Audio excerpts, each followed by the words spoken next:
بسم اللہ الرحمن الرحیم۔ السلام علیکم۔ میں نے ایک ایسے گھرانے میں آنکھ کھولی جہاں غربت کا دور دورہ تھا، جس عمر میں لڑکیوں کے ہاتھوں میں چوڑیاں ہوتی ہیں۔ میرے ہاتھ میں کشکول تھما دیا گیا۔ ہم گلی گلی بھیک مانگنے پر مجبور تھے۔ کچھ لوگ ہمیں دھتکارتے، کچھ ترس کھا کر چند روپے دیتے تھے۔ انہی روپوں پر ہماری صبح سے شام تک کی روزی روٹی ہوتی تھی۔ جبکہ اب میں بڑی ہو رہی تھی، مجھے لوگوں کی کاٹتا نظریں بھی دیکھنے کو ملتی۔ لوگ بھیک سے زیادہ مجھے گندی نظروں سے نوازتے تھے، جس کا مجھے ادراک تو تھا، مگر میں اس بارے میں بہت بے بس تھی۔ میں چاہ کر بھی کچھ نہیں کر سکتی تھی۔ بھلا اپنا نصیب بدلنا بھی کیا کسی کے اختیار میں ہوتا ہے؟ اس وقت میری عمر بمشکل 13 سال ہوگی۔ ہم 3 بہن بھائی تھے۔ والد کی بھی وفات ہو چکی تھی۔ بڑا بھائی اپنی ہی بستی کی ایک بھکارن سے شادی کے بعد ہم سے الگ ہو گیا تھا۔ امی اور میری باقی بہنیں اپنی زندگی کی گاڑی بمشکل گھسیٹ رہے تھے۔ بہرحال ہماری بستی کے لوگ بہت محبت کرنے والے تھے اور ایک دوسرے کی مدد کرتے رہتے تھے، مگر پھر بھی روزی روٹی تو سب نے اپنی ہی کرنا ہوتی ہے۔ اماں اب بوڑھی ہو چکی تھی، جبکہ ساری زندگی انہوں نے نشہ کرتے ہوئے گزاری تھی۔ سنا ہے کہ نشہ کرنے والوں کو بھیک زیادہ ملتی ہے۔ یہ نشہ کرنے کی وجہ سے میری ماں کی طبیعت دن بدن خراب رہنے لگی۔ ایک دن انہوں نے حکیم صاحب سے گولیاں لیں، جو کسی نشے سے بھی زیادہ طاقتور تھیں۔ یہ گولیاں کھا کر اماں دن رات سوئی رہتی اور ہم گلی گلی در بدر ہوتے بھیک مانگتے۔ ہماری بستی میں چچا بشیر رہتے تھے۔ جب انہوں نے دیکھا کہ میری ماں پورا دن سوئی رہتی ہے، بہنیں چھوٹی ہیں، تو اپنی بیوی سے کہا کہ مجھے گھر گھرستی سکھا دے۔ میں اپنے گھر کا جھاڑو پونچھا اور کھانا خود ہی کر لیتی تھی۔ امی کو اتنا ہوش نہیں تھا کہ وہ گھر کے کام کرتی۔ میں گاؤں کے کھوکے سے اب اشیاء خورد و نوش لے آتی تھی۔ جب بھی جاتی، محلے کے لڑکے مجھ پر آوازیں کستے، کوئی بھکارن کہتا تو کوئی پیسوں کے بدلے میں میری عزت مانگتا۔ میں کس کس کو منع کرتی؟ ان میں سے ایک لڑکا ایسا تھا جو ان سب کو منع کرتا۔ اسی وجہ سے میں نے دانیال پر بھروسہ کر لیا اور اس سے بات چیت کرنے لگی۔ دانیال بھی ایک اچھے گھرانے کا لڑکا تھا۔ اس کا گھر ہماری بستی سے تھوڑی دور واقع تھا۔ یہ شریفوں کی آبادی میں رہتا تھا اور ان لوگوں سے کم ہی میل جول رکھتا تھا۔ اسی وجہ سے اس کا روب دبدبہ تھا۔ لڑکوں نے اس کی بات مانی تو میں بھی متاثر ہو گئی۔ چند دنوں کے بعد ہی میں دانیال سے مانوس ہو گئی۔ اب گھر کی چیزیں دانیال سے کہہ کر منگوا لیتی اور کبھی کبھی وہ گاڑی میں راشن بھر کر ہمارے گھر لا کر ڈلوا دیتا۔ میری اس سے اب پکی دوستی ہو گئی تھی۔ اس وقت میری عمر کوئی 12-13 سال تھی، جب وہ 20-22 سال کا اچھا خاصا کڑیل نوجوان تھا۔ اب اس کا آنا جانا ہمارے گھر میں ڈھکا چھپا نہیں رہ سکا۔ محلے داروں نے طرح طرح کی باتیں بنانا شروع کر دی۔ کچھ لوگ جو ہمارے خیر خواہ نہیں تھے، ایسی باتیں کرنے لگے کہ یہ لڑکا ہمارے گھر میں کسی اور غرض سے آتا ہے۔ کچھ نے تو یہ بھی کہہ دیا کہ یہ بھکارنیں اب اپنی عزت کا سودا کر رہی ہیں۔ گو کہ ہم غریب تھے مگر عزت دار ضرور تھے۔ جب یہ بات میرے بھائی کو پتہ چلی تو وہ غصہ ہو گیا اور سیدھا ہمارے گھر آ گیا۔ میری قسمت یہ کہ اس وقت میں دروازے پر کھڑی دانیال سے باتیں کر رہی تھی۔ وہ نہ جانے مجھے کیا دینے آیا تھا۔ جب بھائی نے دانیال کو دیکھا تو وہ غصے میں آگ بگولا ہو گیا۔ اس نے آؤ دیکھا نہ تاؤ۔ دانیال کو تو کچھ نہ کہا کیونکہ وہ امیر گھرانے کا چشم و چراغ تھا، جبکہ مجھے بہت مارا اور مجھے آگ لگانے ہی لگا تھا کہ اسی وقت چچا بشیر آ گئے۔ چچا بشیر ہماری ہی بستی میں رہتے تھے اور مجھ پر مہربان سائے کی طرح تھے۔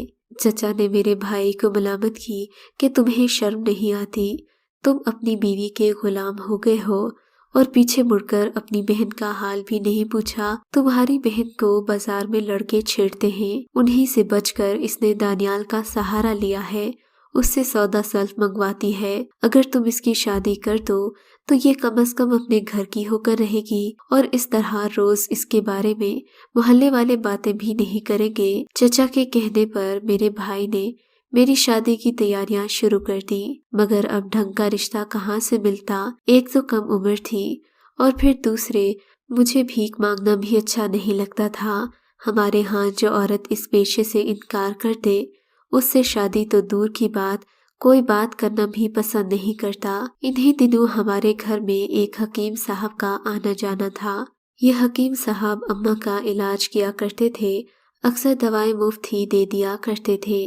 खैर उनकी करामात का ढोंग भी उस वक्त खुल गया था जब इन्होंने मेरे भाई से मेरा रिश्ता तलब किया। ये शादी करने पर भाई राजी न होता, मगर शायद हकीम साहब ने उसे तगड़ी रकम थमा दी थी। जब भी भाई ने अपने होंठ सी लिए और मेरी शादी उमर रसीदा हकीम साहब से करने पर तैयार हो गए। ये बात हमारी बस्ती में आम थी। अक्सर लड़कियों को बूढ़ों से ब्याह दिया जाता था अगर दौलत का ज्यादा लालच होता। जब मुझे ये पता चला कि मेरी शादी हकीम साहब से की जा रही है तो मैंने बहुत वावेला मचाया। भाभी ने समझाया कि तुम्हें नए कपड़े और जूते मिलेंगे, शादी होगी तो ऐश में रहोगी, मगर ये सब मुझे अच्छा नहीं लग रहा था। मैं जोर जोर से चीखने चिल्लाने लगी कि मर जाऊंगी मगर ये शादी नहीं करूंगी। जब किसी ने मेरी न सुनी तो मैं मारे डर के छत पर चढ़ गई और चचा बशीर के घर छलांग लगा दी। छलांग लगाई तो शुक्र था कि चारपाई पर गिरी, चोट ज्यादा नहीं आई थी। मेरे भाइयों को जब मेरी इस हरकत का पता चला तो ये मुझे मार मार कर मेरे घर वापस ले आए और एक कोठरी में बंद कर दिया। इस सब पर मैंने बहुत शोर मचाया मगर मेरे भाई ने मेरी एक न सुनी और मेरी चीखों को मेरे दिल में ही दबा दिया। हकीम की रकम ने मेरे भाई को इतना संगदिल बना दिया था कि मेरे सर और पांव से खून रिस रहा था। माँ ये हालत देखकर परेशान हो गई। पड़ोसी भी फिक्रमंद थे मगर मेरे भाई को मुझ पर रहम नहीं आया। अगले दिन मेरी शादी जबरदस्ती उस बुढ़े से कर दी गई। मेरी माँ कमजोर आवाज में मेरी शादी करने पर मेरे भाई को कोसती रही मगर किसी ने भाई की आवाज नहीं सुनी। मेरे साथ जो कुछ हुआ था उसका दर्द अल्फाज में बयान नहीं कर सकती। मेरी जिंदगी कागज के औराक पर किसी और के नाम मुंतकिल कर दी गई। मैं उस बुढ़े को देखकर लाल पीली हो रही थी जिसकी हवस परवाह आंखें मुझे घूर रही थी। दिल के अरमान आंसुओं में बह गए थे। मेरी अम्मी मुझे बताती थी कि बेटी तुम्हें तो कोई शहजादा लेने आएगा जो सफेद घोड़ी पर सवार होगा, वो तुम्हारा हम सफर होगा। ये मेरा क्या हम सफर हुआ जिसके बाल सफेद थे, अपने पीले दांतों, लाल आंखों और ढोल जैसी पेट के साथ वो मुझे किसी देव से कम नहीं लग रहा था। मेरी खुशियों और मेरे हक पर डाका डाला जा रहा था। मेरी शादी जबरदस्ती उस बुढ़े से कर दी गई। जानवरों की तरह बांध कर गाड़ी में डाला गया। मेरी सांसें जैसे थम चुकी थी। मैं एक लाश की तरह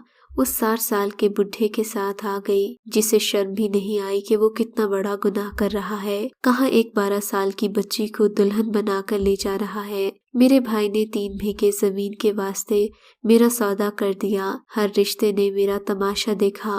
किसी ने मुंह से एक लफ्ज भी नहीं कहा। देहाती तो यही कहते हैं कि ऐसी बेहया लड़की को कत्ल कर देना चाहिए। मैंने इस शादी पर मुखालिफत की थी।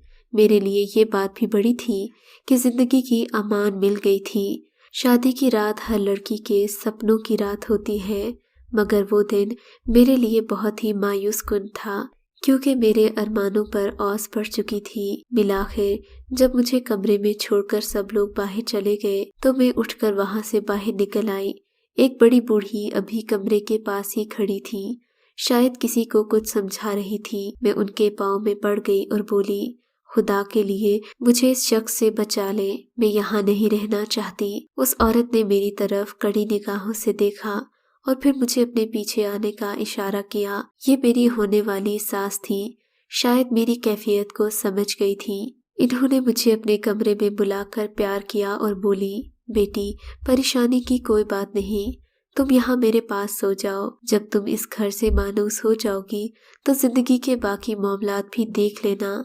ये दिन तो खैरियत से गुजर गया मगर जब अगली रात आई तो मेरा दियो नुमा शौहर मुझे लेने आ गया। उसकी माँ ने भी मुझे समझाया कि बेटी तुम कब तक मेरे पास रहोगी, आखिर तुम्हें अपने शौहर को कबूल करना पड़ेगा। ये सब तो मैं मर कर भी नहीं सोच सकती थी। मिलाखिर मौका पाकर मैं उस जहन्नुम से निकल आई। अब घर से निकली थी तो मैं यूं भाग रही थी जैसे मेरे पीछे खूंखार शिकारी लगे हों। सच कहूँ तो मेरा शौहर किसी शिकारी से कम नहीं था। उसकी आंखें शिकारियों वाली थी। मुझे उससे खौफ आता था। अब घर से निकली तो थी मगर ये रात का वक्त था, मैं कहाँ जाती। सरपट भागते हुए जब मंजिल का कोई निशान नहीं मिला तो एक जगह रुक गई। अभी मैंने अपना सांस भी बहाल नहीं किया था कि दूर से किसी गड़गड़ाहट की आवाज आई। ऐसा लगता था जैसे कोई बहुत बड़ा पत्थर जमीन पर सिरक रहा है। शायद ये सब घबराहट की वजह से हो रहा था। ये आवाज सुनते ही मैंने दोबारा भागना शुरू कर दिया। भागते भागते मैं उस वक्त रुकी जब मुझे एक गाड़ी की टक्कर लगी। उसके बाद कुछ होश नहीं रहा कि मैं कहाँ चली गई। जब मुझे होश आया तो मैं एक बड़े से जहाजी साइज के बेड पर लेटी हुई थी। नर्म रेशमी बिस्तर बिछे थे, जबकि मेरे कपड़े भी तब्दील हो चुके थे।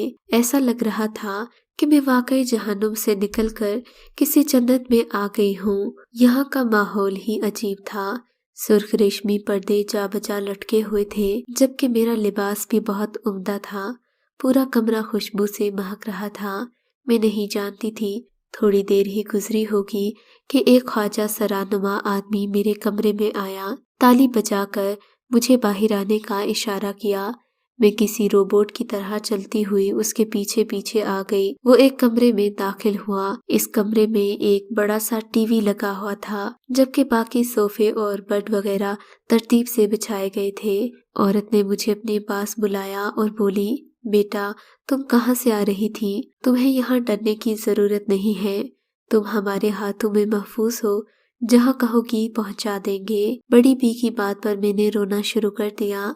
उन्हें अपनी सारी कहानी सुना दी और बोली कि मुझे यहाँ से नहीं जाना। आप मुझसे जो चाहे काम करवा लें, मगर मैं अपने घर जाने से बहुत डरती हूँ। इन्होंने मेरी बात को समझ लिया। मैं बड़ी बी के घर रहने लगी और यहाँ आकर मुझे सुकून मिला था। बड़ी बी ने मुझे अपने घर के कामों के लिए रख लिया। बड़ी बी के अलावा घर में एक औरत और एक मर्द रहते थे। शायद ये इनकी बहू और बेटा थे। मुझे इन लोगों से मिलकर जिंदगी अच्छी लगने लगी थी। मुझे बड़ी बी की उतरन भी पहनने को मिल जाती। अलबत्ता छोटी बेगम साहिबा के मलबूसात ऐसे होते थे जिन्हें पहनते हुए मुझे शर्म आती थी। फिर कुछ दिन गुजरे कि मैं इस घर के फर्द की हैसियत इख्तियार कर गई। मैं अच्छे अच्छे खाने बनाती।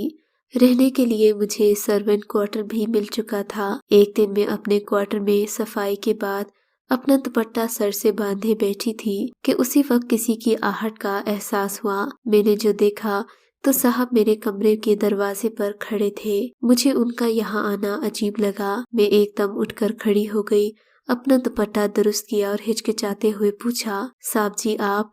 कोई काम था तो मुझे कह दिया होता। आपने यहाँ आने का तकल्लुफ क्यों किया? मेरी बात पर उन्होंने मुझे मुस्कुराते हुए देखा और बोले, मुझे साहब जी मत कहो, मैं तुमसे एक खास बात करने आया हूँ। मुझे उनका अंदाज कुछ अजीब सा लगा। बहरहाल मैं फर्श पर बैठ गई। वो सामने मौजूद पीढ़ी पर बैठ गए। उनकी नजरें झुकी हुई थी। फिर उन्होंने जो कुछ कहा वो मेरे दिल का चैन और करार छीन गया। तुम मेरी बात सुनोगी तो फिर तुम्हें मेरे मुतालबे पर कोई एतराज नहीं होगा। बड़े साहब ने अपनी तमहीद शुरू की। जानती हो, मैं भी कभी तुम्हारे जैसा था।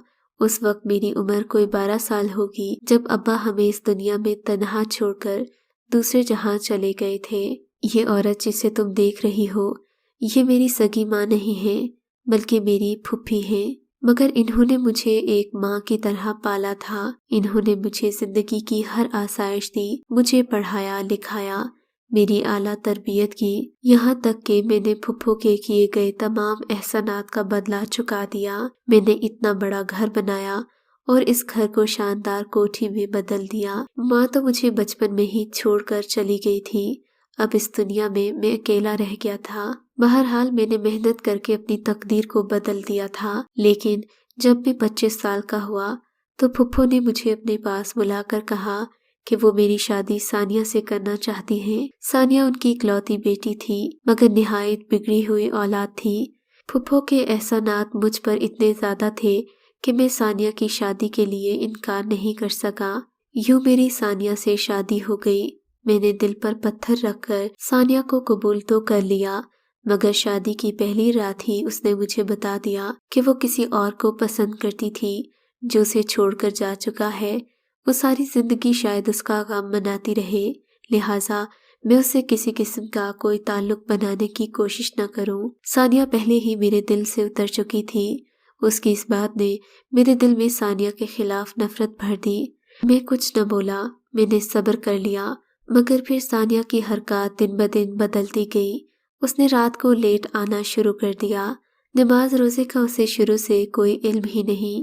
वो नमाज रोज़े को दकियानूसी ख्यालात समझती है, जबकि मुझे हमेशा से पर्दादार और हयादार औरतें पसंद हैं। जब से मैंने तुम्हें देखा है सानिया, मुझे और भी बुरी लगने लगी है। मैं तुम्हारी शर्मो हया का कायल हो गया हूँ। यकीन जानो, मैंने हसीन चेहरे बहुत देखे हैं, लेकिन तुम्हारी नमाज पढ़ने की आदत, तुम्हारी झुकी झुकी नजरें, मैं तुम्हारी तरफ खिंचता ही चला आ रहा हूँ। शादी करने में कोई हर्ज तो नहीं है। अगर तुम मुझे कबूल कर लो तो मैं तुम्हें हमेशा खुश रखूंगा। मैं सिर्फ तुम्हारे दीन इस्लाम से मोहब्बत की वजह से तुम्हें अपनाना चाहता हूँ। शायद मेरी जिंदगी में भी बरकत आ जाए।